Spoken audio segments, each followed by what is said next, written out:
It's been a long time, but I've finally started rebuilding of the layout, and I'm just going to give you a bit of an update on it. And absolutely tickled pink the way things have been going. And I was very lucky. I've met up with a gentleman who was a builder, and he has been giving me help to set up my levels and get the layout rebuilt. His name is Des, and I really appreciated the help that he has given me. I'm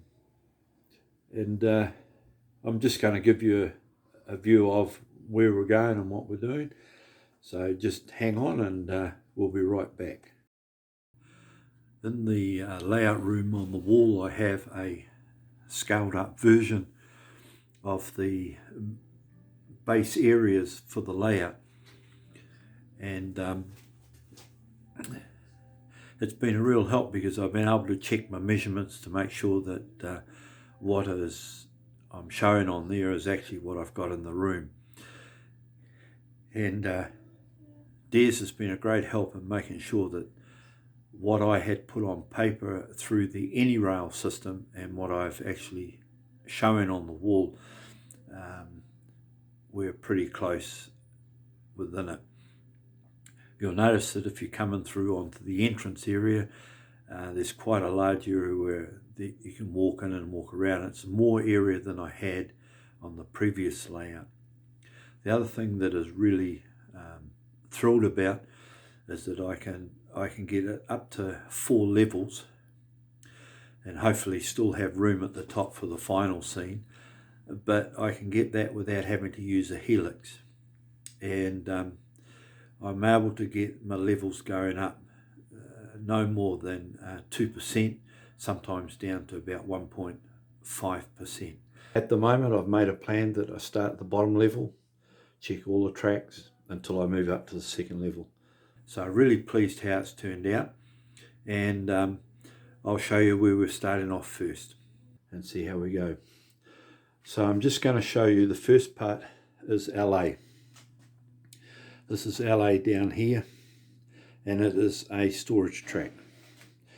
The 2 tracks at the back there are the main lines coming in and out through LA.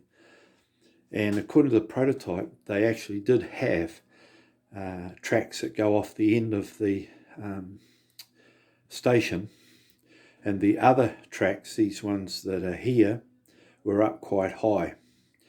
And that's where that classic photo is of an F7 unit hanging over the edge of the tracks and the motorway underneath it. But in my case, that goes into a reverse loop that comes across the back here. And then I have a passing loop that goes in underneath towards where that loco is sitting. And it also comes off from the points and goes through. And yes, I've had to put in a swing gate. Future proofing it so that the layout will be, I can get in and out and work underneath it. So this opens up and gives me quite a bit of access into here. As soon as it opens, micro switch down here kills this track and all this track here. So whatever's in there just won't operate until I close the helix back up, close the swing gate back up, sorry.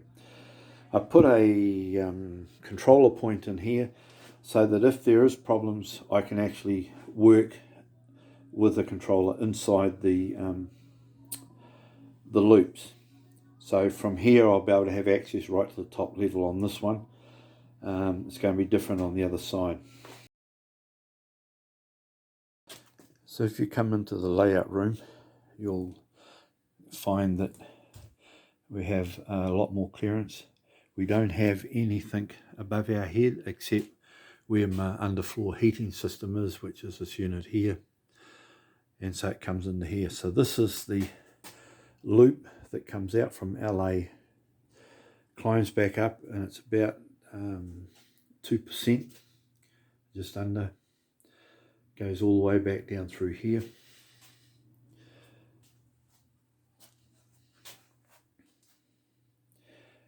and underneath the next level. Now we've fitted the next level in so we could work out our heights to make sure I had clearance, because at this point here it gets a little bit too close, but I can still get double stacks through if I want to run them, although my error they didn't have them. Come down through here, this is all on the bottom level. There's a crossover here to allow you to go in and out from different parts of the two main lines into LA Yard. If you come in on this track here, you'll go straight through and it'll end up coming out on this track, which will take you back into the reverse loop. The rest of the tracks, the other three, are actually just storage yards. I'm going to use that old Hornby 00 station in there. It looks very similar to Mission Tower in LA, so I'm going to sit it in there and put a light in it so that you'll be able to see it under the level, but it, just to give a nod to that. In the real place, the tracks ran all around on either side and it was plugged in the middle of it, but so that's what I'm going to do from there. So I've just got a few cars out that I've been using testing these, the ones that normally give me a lot of trouble, and trying them out. And it was good to get the Santa Fe locos running again. But until I'm 100% happy with the track work, we will not be going up with the next level. So I've still got to build two control panels down here. One, I've got a temporary one set up here to operate the points that go into the reverse loop, and another one up in this corner that'll go to operate all the ones at the top up there. Back view of the reverse loop, just to give you an idea, so you can see it and you see where the passing lane is. So I think I've worked it out, it's long enough to hold up to about 15 cars, and because of the layout I probably won't be able to go any more than that, but got it hooked in.